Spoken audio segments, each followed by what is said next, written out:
It is good to see so many of you. An early Happy New Year to all of you. This Shabbat, we are blessed in what is a bittersweet reality. The bitterness is the circumstances that bring Maya and Dvir and Ziv Rosenfeld to our congregation. The sweetness is in the opportunity for all of you who haven't already to spend a little bit of time with them, to learn with them and about them, and to feel their spirit and to hear their story. They're going to talk to us about why they're here in America and about the events of October 7th in their community, and more particularly for their home and their family. And without further ado, it is my great honor to invite forward to our bima on this Shabbat two people who I am proud now to call my friends, Maya and Dvir Rosenfeld, the real light of Maya and Dvir are, of course, their baby Ziv, who I think is outside playing with the other babies right now, but he's going to make an entrance in a minute. So we're all going to enjoy him as well. But in the meantime, we want to welcome his parents up to the bima and say Bruchim Ba'im to you. So without further ado, Maya and Dvir, please. I'm going to have you guys share a microphone. Is that it? Okay. Baruch haba. Before we begin, I have a few presents for you. First is when we were in Israel, I know we gave you one of these kippot that you're wearing. You brought it all the way from Israel. This one is for your Abba. So I want you to give it to your Abba. We met him when we were in Shvaim, and you should wear it in good health and know that your whole family is welcome here. Maya, this is for you. This is the same dome that's on the kippah, but in a scarf. And we want you to have it to always know of your connection to our shul. And most importantly, this is for baby Ziv. That he should know that he can have a bar mitzvah here at Temple Emanu-El in 12 years at the help of God, a good bib for him, and you'll always know of your connection. Thank you so much. As I was saying to everybody, the circumstances that caused us to meet the first time and the second time and the third time were painful and are painful. It's the reason why you're here. The sweetness is that we all get a chance to meet you, to know you, to learn about you, and you're amazing people, and we'll talk about that a little bit more. But you live in Kfar Aza. Your home is in Kfar Aza. You had just come home from vacation a day and a half before October the 7th. And if it's okay with everyone, can you tell us a little bit about that morning? So first, Shabbat Shalom. Shabbat Shalom. And thank you for having us. It's a great honor. We just came back from a vacation. It was our first vacation in South Africa. We've been there for 2 weeks and just...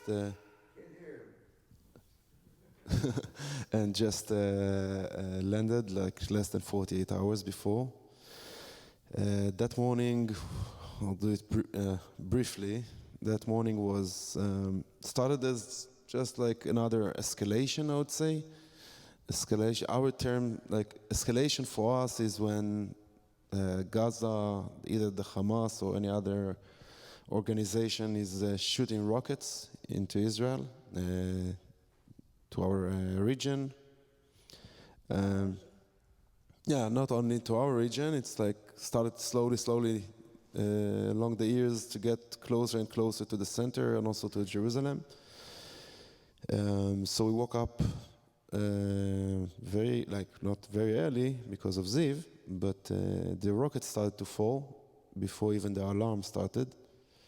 And I went out. But we woke up before that. We woke up. This proves that they're indeed married. First thing we found out that our memory is not so good in trying to recall all the events. It's been a lot. It was 30 hours, which were like much longer, and you have no time, you have no timeline because it was dark. We had no electricity. We had no light, nothing, so it's very hard to remember what happened and when, so you're going to see it every now and then. But we woke up earlier. Ziv was actually up all night, and we were up for a few nights already because, like you said, we came back from South Africa on a night flight. So Ziv was up all night, and at one point I woke Dvir up, and I told him, that's it, I've had it, I'm always waking up, why don't you wake up, you need to wake up. So then Dvir started to get dressed, like usually in Shabbat morning in the kibbutz, Dvir would get up, take Ziv for a walk. All the fathers, all the fathers just Yeah. wake up and take the kids out. It's their weekly meeting. All the fathers are meeting around 7 in the morning, like in the square, in the circle near the Cheder Ochel. So he started to wake up and to get dressed, and he got Ziv organized, and he wanted to take him out for a walk, so he can give me a chance to sleep a bit more. And I thought it was much earlier, so I told him, no, what are you doing? He needs to sleep. Dvir, of course, knows I'm always right, so he stayed at home and he didn't go. He just got back into bed. Get into arguments on Saturday. No, yeah, that's right. So this was, I guess it was like a few minutes after 6 or 15 minutes after 6, because very quickly everything began. Like maybe 10 or 15 minutes after that, we started to hear the rockets falling, and it was very different because there was no red alert. We have a red alert whenever there's rockets. There was no red alert, but we can hear them like right above us, right on our house. So straight we got into the safe room. Yeah, and also the numbers, like usually it's like, I don't know, like 10, 20, 50, 100 rockets in like a day or 2 or 3. That morning it's already started like hundreds on hundreds on hundreds. In total it was like more than 2,000 rockets they shot that day. So, and usually when it happens, we get into to the safe room, to the mamad. And safe room in Israel, it's not like here, like a panic room or a shelter under the ground. It's just another room in the house, just made out of thicker concrete, the walls and the ceiling, with a special window and special door. So you get there, and also it's like the kids' room or the office or something like that. So in our house, it was Ziv's room, and usually like you go and pack a bag, you go up north or to the center or to Elat or wherever, wait for the whole thing to come down, and you go back home. So I told Maya to start packing, and I went out to bring the dogs. And one of them was on the leash, so I brought her in, but the other one was free, so probably ran away because of all the noises and the explosions.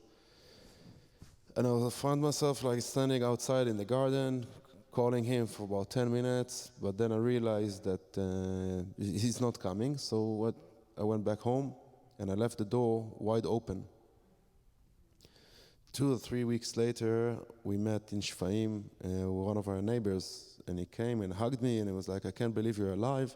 It's like, what, why, what's going on? It's like, I was also outside, I saw you calling the dog, and then someone told me that there are terrorists in the kibbutz, so I went into to my safe room, his, and when I came to close the metal window, I saw this in the same spot, like after 30 seconds, in the same spot I saw you calling the dogs, I saw 5 terrorists.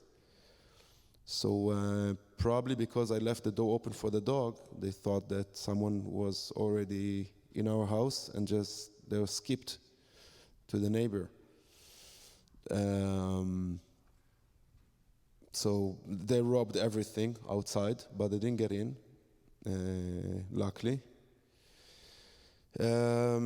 We got these messages from people around, especially from Maya's friends in the girls groups and in the WhatsApp, that they're hearing shooting, automatic weapons, and they screaming in Arabic and stuff. And I was like, no, I live in the kibbutz for 40 years.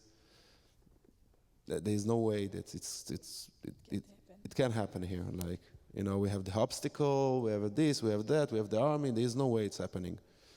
And after like less than 5 minutes, we started to hear Arabic just outside of our window. And we realized that the explosions we heard, it's not only the rockets, it's the hand grenades and RPGs and automatic weapons. And in Israel, you don't shoot on automatic mode. And also in the army, you're learning the sounds of the Kalashnikov, the AK-47. So you realize that this time it's something else. And you're starting to get those messages from everyone around, like, I got shot, I need help, they shot my wife in the head, she's dying in front of the kids, they're burning me alive in my house, or all kinds of messages. And kibbutz is a really tiny place. It's like our community is around 900 people, some of them being in Kfar Aza. So most of the messages are from friends and people that, like 50, 100 meters away from you, and you're just stuck in the safe room. You can't go out and help. Like Maya said, after 15, 20 minutes, the electricity fell, so we didn't have lights or aircon. We couldn't charge our phones. We didn't have water or food or toilets or nothing, just nothing. We've been there in our house for 24 hours. And then they took us to a place just nearby, to a different safe room, to collect people, because they didn't have enough armed cars to take out each and every one or each and every family. So they just put like 15, 20 people together, and then one of the trucks took us out. So there we were another 5 or 6 hours. So in total we were 30 hours in the kibbutz till they took us out, the army. I just want to say two things. When they took us out from our house, they took us by foot. Now, I don't know if you know that, but in Kfar Aza, they were still fighting until Tuesday. So when they took us by foot, we were walking maybe a distance from this side to that side of the shul with soldiers. Dvir was holding Ziv, I was holding our small dog, one of the soldiers was holding our big dog, and we took some bags that we packed like really quickly. And it took us maybe 20 minutes to walk this distance because there was still fire. They were shooting at us, so they kept telling us, get down, and you're with your baby, you're walking outside your house and you're in a battlefield. And all the time, what Dvir was just telling, I know some of you have been to Kfar Aza, so our house is really next to where the young people live, the youth, Dor Tzair, which is the area that got hit the most, unfortunately. I now see that they call it the passage of hell or something, hell path. Just to give you all an idea, it's an area where once you finish the army and you're kind of getting integrated back into life, they have these almost like studio apartments, the little kitchenettes and places where people who lived on the kibbutz or a family on the kibbutz, they come and they start their lives there. It happens to be that those rows of those apartments happen to be the closest to the fence in Gaza.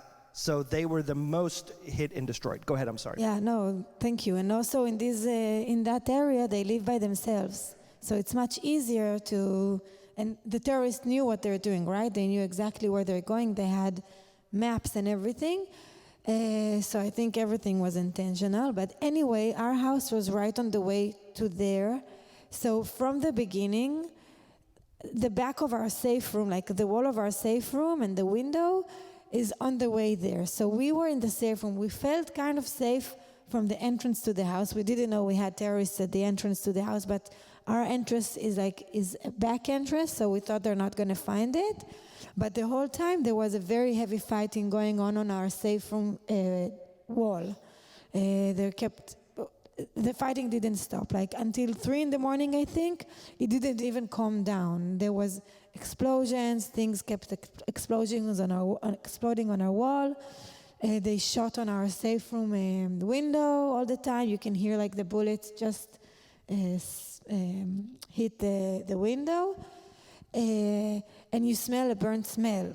All the time you smell a burnt smell. After that, we realized that they burned the house right in front of us. And I don't know how to explain you this, because just try to imagine you're in your baby's room. It's your firstborn child.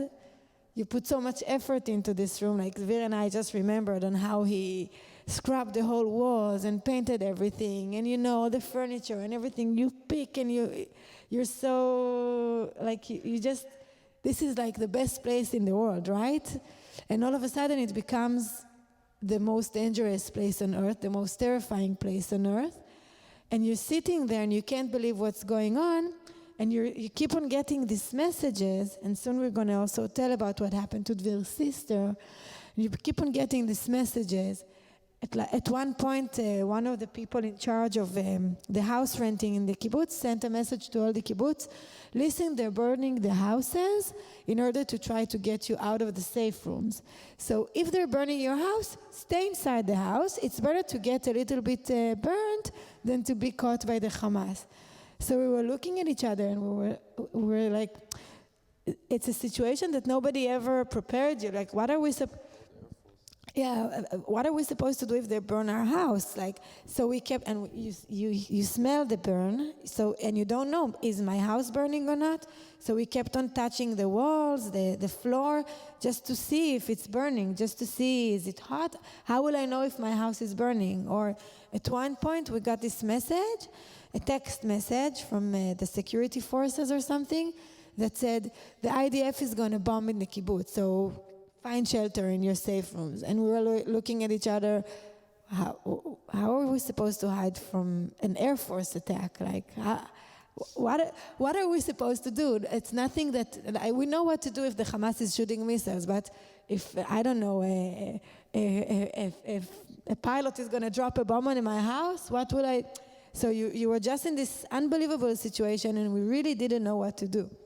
So let me ask you this question, because this is a good starting point. You're talking about your nuclear family. You have this brand new baby, and beautiful and sweet, and just a normal Shabbat morning. But you are one of 5 children, right, Dvir? Six children, excuse me. You're one of 6 children. Your parents live on the kibbutz, and how many of the 6 of you live on the kibbutz? So we're on October the 7th? We were my parents and 4 of us. So 4 of you lived on the kibbutz as well. So 4 of the 6 of you live on the kibbutz, and you're not only thinking about you, but you're a child, you're an adult child, you're thinking about your parents, you're thinking about your siblings, you're thinking about all the others. Talk to us a little bit about the communication you have with them. And some of us know the story of your sister, many of us don't. So it's my parents arrived at the kibbutz in their 20s and stayed. We were 6 brothers and sisters. I'm the oldest. After me, there are 4 sisters and another brother. The 2 bachelors lives in Tel Aviv. 4 of us, the married, live in the kibbutz with my parents. Each and every one of us have his own house. We have 9 nephews, cousins, between 4 of us. The 5 babies born in the last in 8 months in the last year and a half. So we started to chat on the family WhatsApp group, and everyone answered.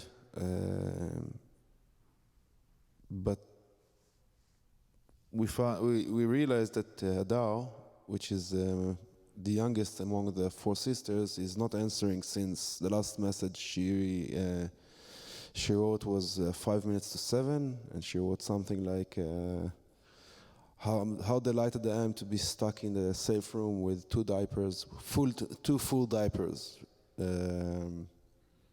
She was the mother of twins. Yeah, she is the mother of twins. Twins are 1 month younger than Ziv. Yeah. 1 month younger than Ziv. So Ziv was 11 months that day, and they were 10 months. And they didn't answer.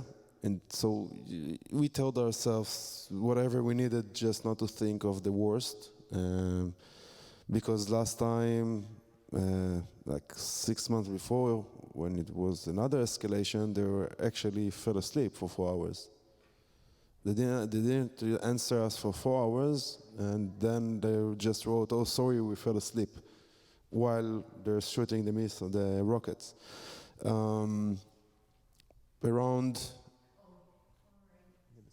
Around noontime, like we were still keeping texting to our first response team. Trying to save forces.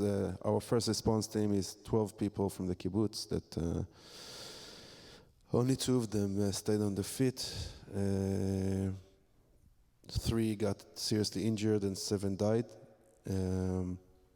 So we tried to send forces to them and also to my other sisters, because in one of my sister's house they got in once through a grenade on the safe room door, and also shot all over the house. Another sister, they came in twice. First time the terrorists came in, also threw grenade and shot all over.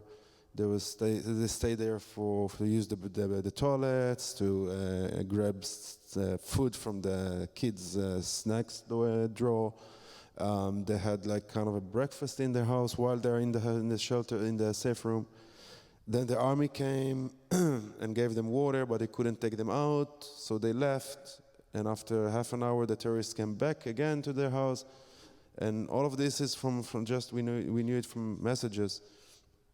And around noontime, one of the guys from the first response team, he was Hadar's neighbor, and he also the brother of one of the kidnapped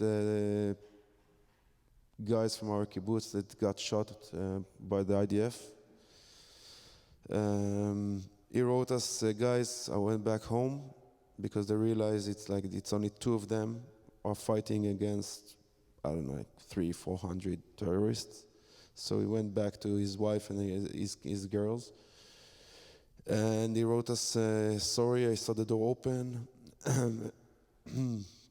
An empty magazine, AK-47 magazine on the stairs, and I hear the twins are crying.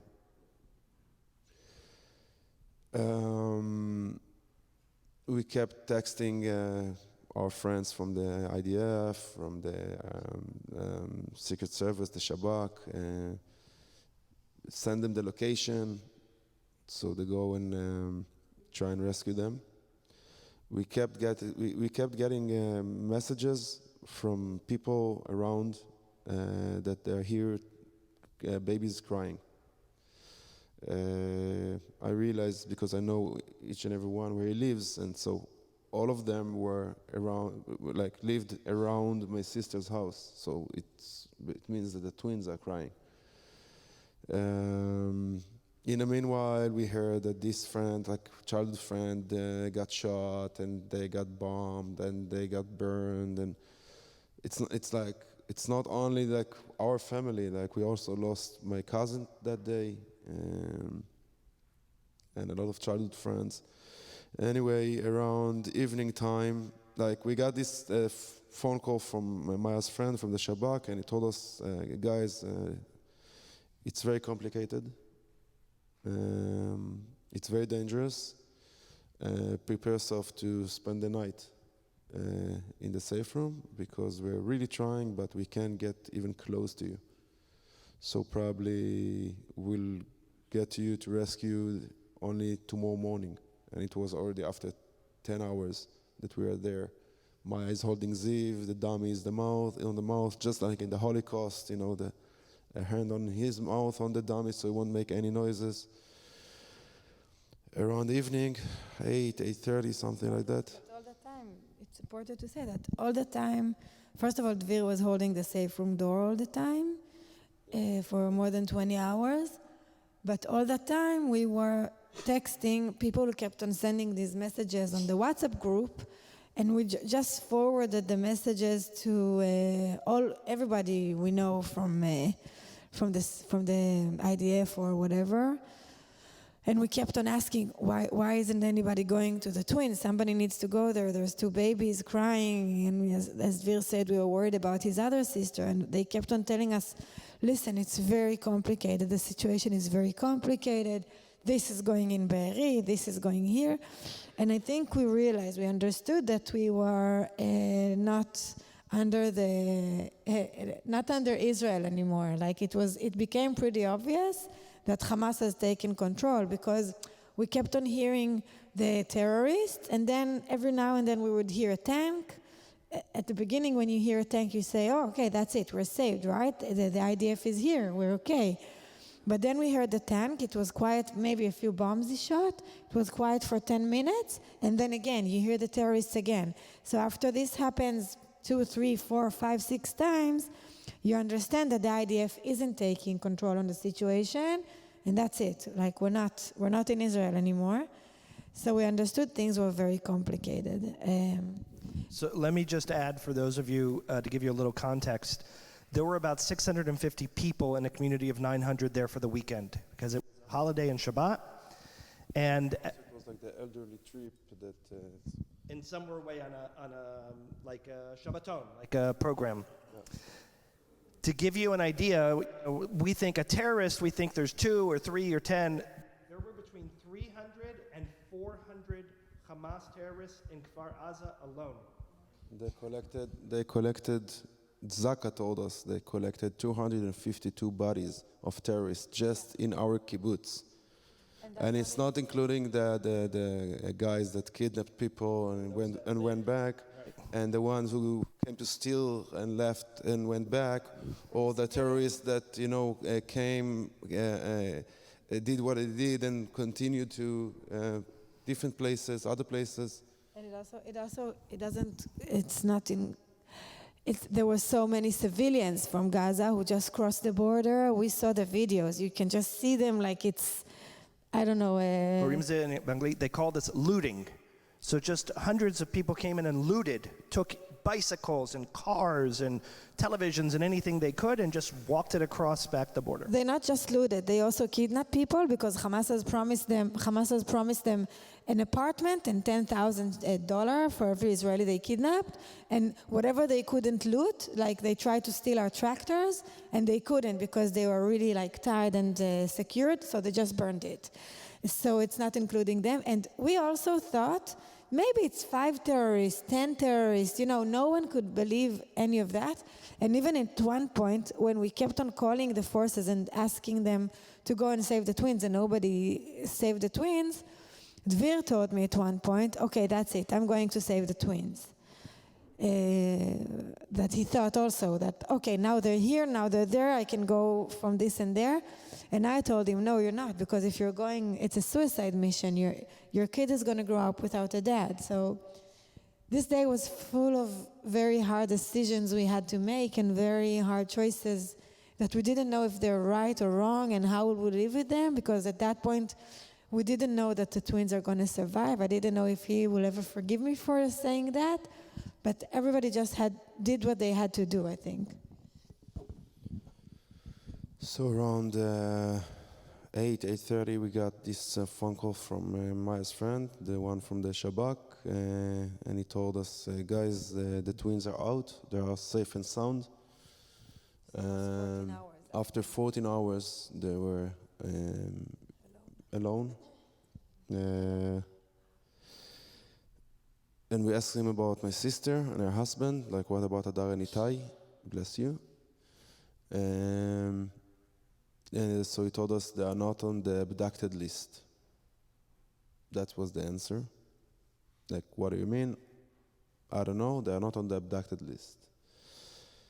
And my brother, he lived in Tel Aviv, and once he realized that he can't help physically because it's far away, so he started to, he opened like kind of an operation room in his house, and connected between the forces, like the armed forces in the kibbutz, like the IDF or the special units and all of them, and the messages from all the WhatsApp groups from the kibbutz, like locations, who lives where, what's going on each house, how you can get to each house, because a kibbutz is not like, for example, here you have this street names and house numbers, and when you order pizza, he comes to your place, ring the bell, you say thank you, and enjoying the pizza. In the kibbutz, if I order a pizza and I'm not going to go and meet him, he can go with the pizza for 2 hours and not to find the house.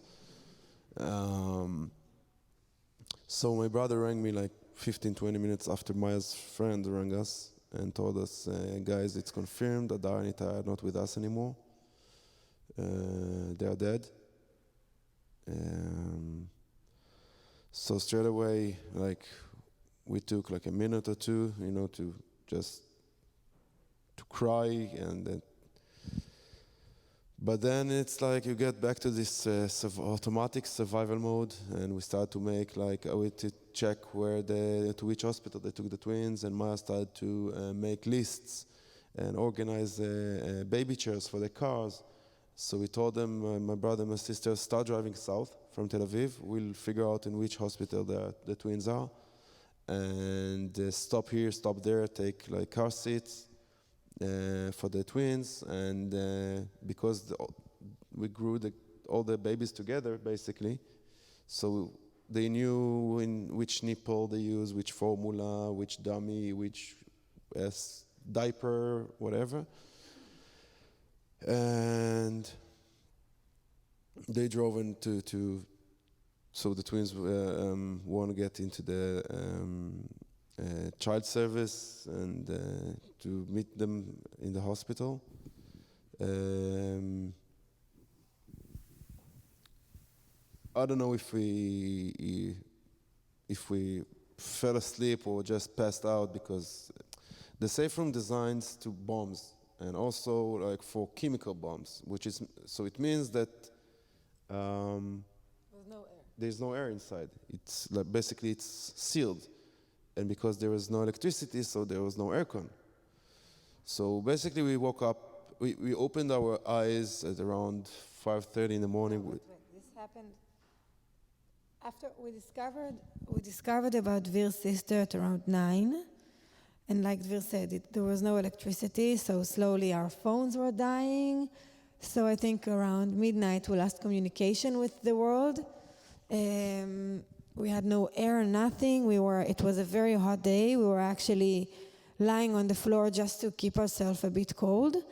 And I think we got pretty desperate at one point, knowing about Adar and Itai, and we knew that there were great losses. We didn't know how great, but we kept on telling to each other, wow, things are going to be bad when this is all over. We're going to find out that things are bad. So I think around 3 a.m. Also, after losing connection with Adar and Itai, we also lost connection with another sister of Dvir that now she has the twins with her. She is married and she has 3 kids. And she's a very responsible woman, so it was very unlike her to just disappear and not write, my battery is dying or something like that. So we lost connection with her also at one point, and we were also telling to each other, things don't look good there. I was sure we're not going to see her or her kids anymore. And again, with Dvir's another younger sister that we also lost connection with her. So like slowly, things got really sad and desperate, I think. And around 3 in the morning also, the combat calmed down a little bit around outside our window. And we just fell asleep, collapsed. I don't know. Again, I don't know what to say, what happened. The soldiers went into our house at 5:30 in the morning, almost 24 hours after it all began. And they found us just lying on the floor, all 3 of us, and the dog. We opened our eyes with weapons in our faces. Luckily, it was the soldiers. But yeah, they found 3 of us just on the floor. I don't know if we passed out or fell asleep, or like we didn't have air. We didn't sleep for 3 nights in a row. Told us to pack. Yeah, they told us you have 2 minutes to pack. So what do you take in 2 minutes?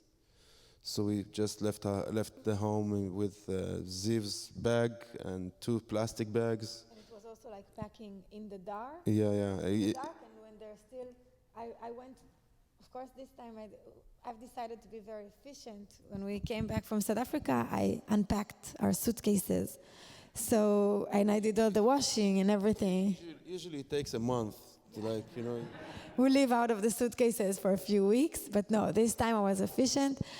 So I went, and I still had all my washing folded on the couch. So I went to the living room to get some of my washing, like to put some things in the bags, but there's windows above the couch.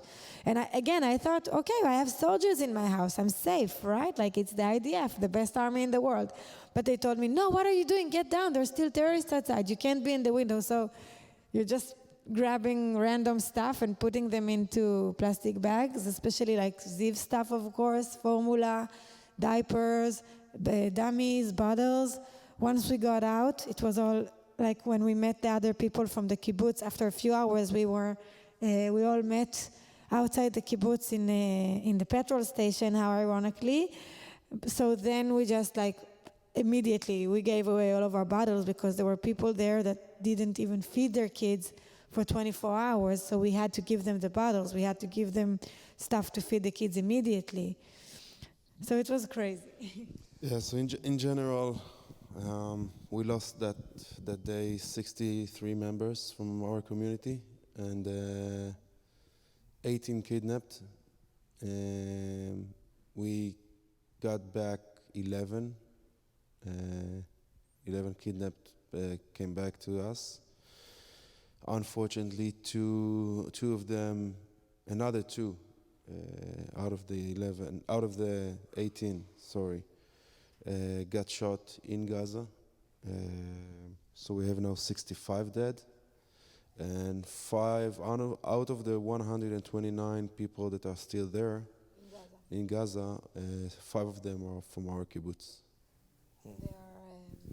Maybe we can just say a few words. Please. If you just want to understand, 10% of the kibbutz are gone. We were around 900 people, so 80 something, I think. So just an example from Ziv's daycare. We keep on saying kindergarten. Ziv's daycare had 14 kids in it. One of his caregivers is dead. Her sister, which was also a caregiver, was abducted and she came back. That's the Goldstein family. Their father was also murdered. Their mother and 2 younger brothers were also kidnapped and came back. The main caregiver, Sharon, her husband was the head of the first response team. He was murdered. From the kids, one family, a baby that is 1.5 years old at that time, and her 2 parents were burnt alive. They survived, luckily, but they were a very long time in intensive care. Hadar and Itai, of course, and the twins, which they lost their parents. Another girl that lost her grandparents that were buried in their not burnt, they were shot in their home. Another two kids who their dads died in the first response team. I think this is all. This is just out of one group of 14 kids. So you can imagine how it hits everyone in the kibbutz. And about our abducted people, we don't say hostage. We say abducted people because they are not hostages. They are not soldiers who are in a battle. They were just civilians that were in their homes, and they were taken from their beds. One of them is Kit Sigal. He's an American citizen. He's the dad of very close friends of Dvir. His wife was also kidnapped and she came back. And for me, I can't really understand how can America not it's an American citizen. Another 2 are Ziv and Gali, 27, 26-year-old twins, boys. And another 2 young women, Doron and Emily, who are both supposed to come back on the last, they kidnapped, they had these deals with Hamas. Each time we gave back terrorists with blood on their hands, and they gave back women and children. So on the last deal, it was supposed to be a group of young women. And Doron and Emily were supposed to come back on that group. And we don't know why, but in the last minute, Hamas has broke the deal. It didn't went through with the deal. And we've heard from people coming back what's going on there, how they treat the abducted people, especially how they treat the women and the horrible things they're going through. So we can only imagine, and we're very, very worried. Why won't they release these kidnapped women? Why What don't they want the world to know? Why are they afraid to let them go? So I think the main reason we came to the States is we came here originally on a delegation to the Congress. We met with congressmen and women and with senators and everyone. And we just told them, these are civilians that were just taken from their beds on Shabbat morning. Like, everyone needs to imagine that you wake up in a Shabbat morning and you have to hide underneath your bed or whatever, and somebody just comes and takes you from your house to Gaza. These people need to come back. We don't care how. We don't care what's the price. We don't care what we need to pay. We don't care what needs to be done. These people need to come back. And what we're asking from you and from everyone we're talking to is do whatever you can to make this the top priority, to keep this on the agenda of everyone. Like, if you know people with any connections, I don't know, call your congressman, call your representative, call the White House. We know there's a number of the White House. Do whatever you can to keep this on the top priority, because now, it's Christmas, it's New Year's, people are going on their holidays, they're going to come back, maybe they will forget it, but we still have 129 people, civilians in Gaza that need to come back home. So please don't forget this. I once wrote that I remember losing one of my kids in the grocery store, about 20 seconds. And it was the longest 20 seconds of my life. I can't even begin to imagine what parents and children and brothers and sisters are feeling with these horrible emotions. I have two more questions for you. People who've never been to Kfar Aza will think, why in the world would you live on the border of Gaza? And you guys have a phrase about Kfar Aza that I'd like you to share, number one. Number two is, there's a painful irony. And that is, and Barry Weiss, I know, spoke to you about this. The painful irony is that there were so many Shalom Achshav stickers and so many peaceniks who lived in Kfar Aza, people who believed in the future of a homogeneous and bilateral relationship. And so many times you and others from your kibbutzim would go to the border to bring people over, and we learned some very terrible things from some of those results. Could you talk about that for a few minutes with us? I'm going to give you both these. First we had this saying that Kfar Aza, or all over the area, is 95% heaven and 5% hell. Because when it wasn't an escalation, it was paradise. It was open fields, everything was green, everything was really safe. We didn't lock the doors. Like when crime. When we realized that there are terrorists outside, and I told Maya, okay, I'm going to lock the door. We looked at each other. It's like, where's the key? We don't even have a key to our house. Maya always telling that her credit card is all bent over. She's saying it's because of the sun. I know that's because... No, I used to just leave everything in the car, like right on the seat, so my credit card got bent from the sun. It was really like the kindergartens was open, the bicycles were just thrown, nobody locked. It was really it felt like the safest place on earth. And in 1 minute, it just became hell. When I was a kid, we were going to Gaza, to fix our cars, to get our furnitures, to eat, to do shopping. They used to come and work in our kibbutz. The Muslim holidays, we used to go and do with them. The hot Jewish holidays, they used to come and do with us. Like the border was not even like a fence that separated. It was 95% heaven, and also people kept friendships for many years, and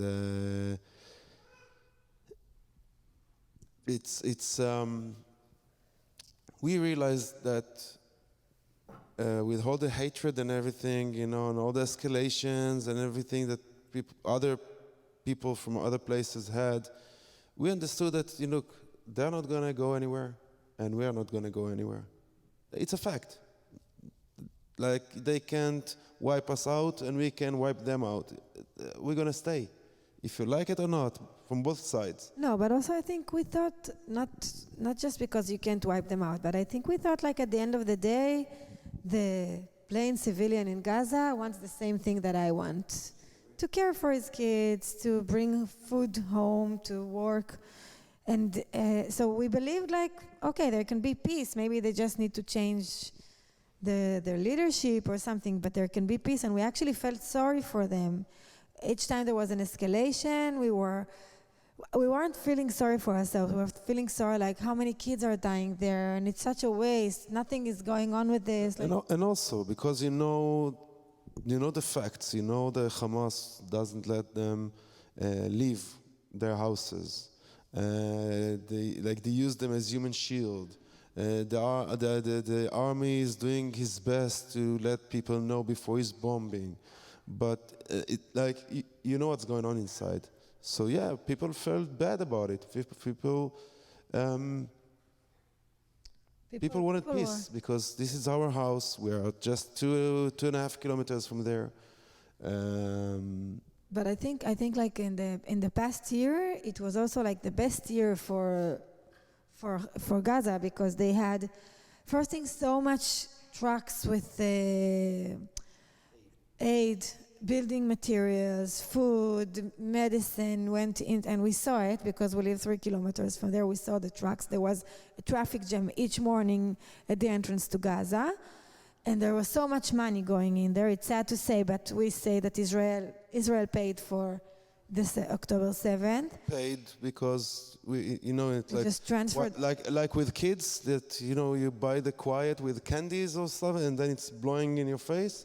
It's But the then same. We try to buy the quiet. But they used everything we gave them not to build Gaza, but to build the undercity of Gaza. And also, in the past year, they had the most working permits. So again, this was like a thought that if you will give them jobs, they can provide, they can earn decent money, they won't have a reason to want to hurt you. And in the end but then, unfortunately, a lot of the dead terrorists that were found in our kibbutz and in all the places were found with the permits on their bodies, and they had all this inside information, which was for sure coming from people who worked in the kibbutz. So I think it's very hard now, like, to stay with these. We're trying to think about these things, and we're trying to think about Hamas is using them, and Hamas is like, we always say that the Palestinians are the first victims of Hamas. But it's very hard to think about it now after you see the parade of the kidnapped people going into Gaza, and after you see what it's not only a few hundreds terrorists that came in. It's like thousands of civilians that came in also across the border and did things that you can't forget, you can't forgive. There's no excuses to what civilians did. Civilians are keeping hostages in their homes. Civilians are, like they told us, a family with babies is just guarding kidnapped people. And I think one story that shows it the most, I think I told you that yesterday. One of the kibbutz members, she's a photographer.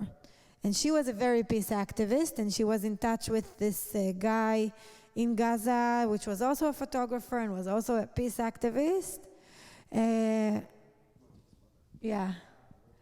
So they did a joint exhibition of their photography, like each one took pictures of the other side of the border, and it was like a exhibition for peace and whatever, and they were like really peace people. Again, we were all like that, okay?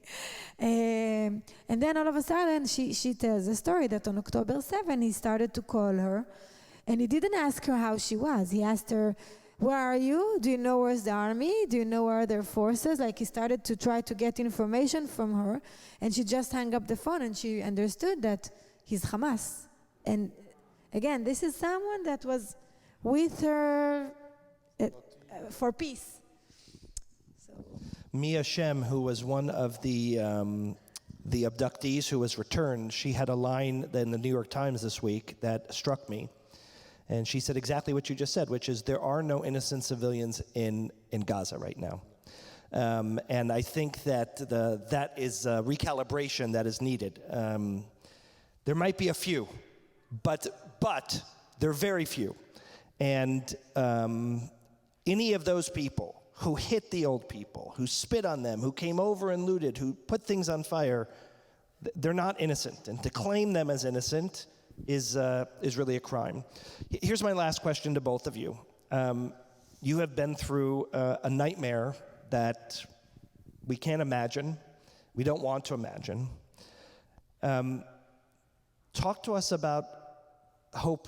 Talk to us about future. Talk to us about things that will remind us that the state of Israel will be okay, and that we will be strong, and that there is good that has come as a result of this, if there is what to share.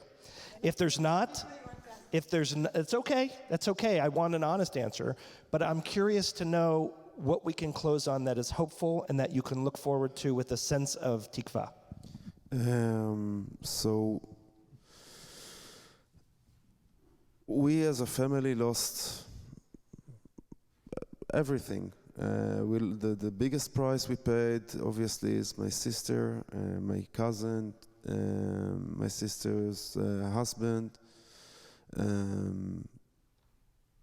also loads of childhood friends, but we also lost 5 houses. Everything, basically everything. Like whatever. This is one of Maya's friends' father gave me. It's like seriously nothing. 2 plastic bags, and I'm talking about like 5 different houses, like all of our family. We found out that we are not working. We are refugees in our own country, and no one knows what's going to be like if and when we'll have a place to go back to. No one can tell us what's going to be with Gaza, so we don't even start thinking of the future of what I'm going to do when I'm going to go back to work.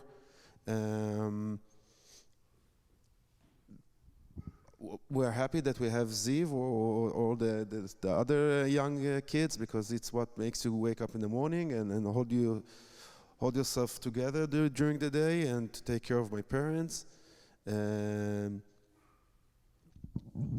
We found out that the individuals, like the private people, private companies, that the communities in Israel and around the world are amazing as individuals, as people. The warmth, the hearts, the whatever the people are doing, not necessarily money, or also coming and supporting and volunteering, and it's amazing. And we should keep it. We should keep it. Unfortunately, this is what woke us up as a world, as Jewish communities, as even here I see and hear that the Jewish Americans and the Israelis became one, and the amount of the people that are coming and supporting is amazing. I don't have any good words to say about Israel as a state, as a government. Nothing, zero. But I have the hope is the people that we discovered there, the people that are coming, rising and basically managing the country. Achim Laneshek and all those other organizations, especially from here in America. Which is, I just read that the Jewish community in the United States, I think, raised over $1 billion, which is like an unprecedented amount. That's crazy, and all the it's the people as individuals, and you guys are among them. This is the hope. This is our hope, like the people, the individuals, not the country, unfortunately. And I hope this, if you're saying if what good will come out of it, I hope this thing will teach us how to do things right. And I'm not talking politics wise. I'm talking, but just like between us, between people, take care of each other, help each other, reach an arm instead of, face your back to people who need help. So there's a lot of hope. There's a lot of חוסר ודאות, uncertainty. As us, as a young family, as a clan, I would say, or as a community. But also there's a big hope. I think if I may add one sentence to what Dvir said, I think what's so hard with this situation, besides losing all these people we've lost, is Chorban Habayit. Like our house was demolished. Not just our house, not just our things, but the place we live in, it's not there anymore. And you can't go back, and you won't be able to go back for the next 2 to 5 years. So I think the whole future, it's not just that they ruin now, they've ruined our future. Like we had a full plan on how to grow the kids and where we're going to live and what we're going to do. Everything was already planned, and the kibbutz was growing. They were just building a new neighborhood.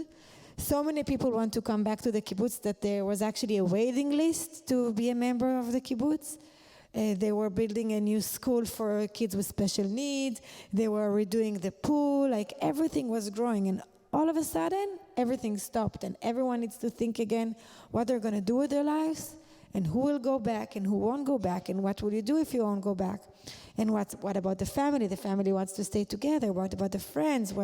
So it's so many questions, and like Dvir said, it's so uncertain.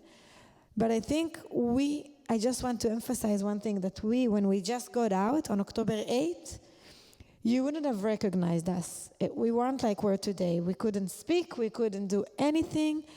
And just everyone gave us such a hug. Like we were in a place called Srigim. This is where we buried Adar and Itai. This is where we set Shiva for a month. The community there just hugged us. They came. They brought us. First of all, they gave us a house. They equipped the house within a few hours. They gave us clothes. They gave us food. They came and cleaned the house. They gave us whatever we needed. And it just keeps on going ever since. Even when we came to the States, people are opening their homes. People we don't know are giving us these crazy homes and crazy, spoiling us so much. And now it's like it's luxury. But at the beginning, we couldn't have done anything without this hug. We couldn't have gone one step forward without the help we got from the people in Israel and outside of Israel. So we just want to say thank you for everyone. Even you. It started as I got this phone call of look, there's a group that are coming. Can you do me a favor and please come over to speak for half an hour? It's like, yeah, why not? And I met very nice people. I met you and the group you brought with you. And it was like a hard, but also very good chat. I think it did good for both sides. And then a few weeks later, I got this phone call again. It's like, look, they asked for you. So if you, it's like, I remember only good thing from them. And when we realized that we're coming and we've been in touch, so it was clear to me that if we're coming to New York, I'll come to say hi and see you all. So it's a bit crazy to say it, but yeah, if you're trying to look for good things that came out of it, I would, you know what, I'm happy to be here and I'm happy to meet you, but I'll give up on everything just, to give me back my old problems, and I'll be the happiest man on earth. But there's a lot of good things that came out of it if we're already here in this situation. There's a teaching in the Torah that says that the day after the destruction of the temple, the Mashiach was born. And it reminds us that after tragedy, there is hope. And I want to say two things to you. When I first met you with the first group, afterwards I felt this connection like you just spoke about. And when I brought our synagogue group, we felt that connection. And I think we all, as a community, the rabbis and the synagogue group said, we want to adopt the Rosenfeld family. We love the Rosenfeld family, and we did a lot of that out of empathy because our heart hurt for you, and it still does hurt for you. However, Now, hi cutie, bring him on up.